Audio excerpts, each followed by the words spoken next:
received a report on Clubview Drive from the reporting party said that their vehicle had been stolen from their home.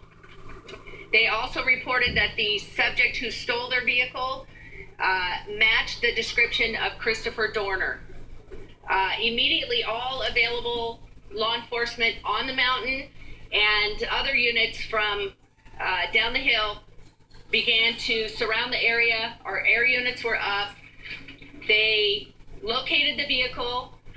The suspect that was driving the vehicle abandoned the vehicle and fled on foot into the forest. He barricaded himself in a cabin. At that time, there was an exchange of gunfire between the law enforcement personnel outside of the cabin and the subject inside. And you just heard that's the latest sort of a blow-by-blow account of what led us to the point where Christopher Dorner holed up inside that cabin that is now almost burned to the ground. Two separate shootouts with law enforcement this afternoon after he allegedly entered a home, tied up the occupants, stole their vehicle. Authorities were called. Fish and Game initially engaged him in a shootout.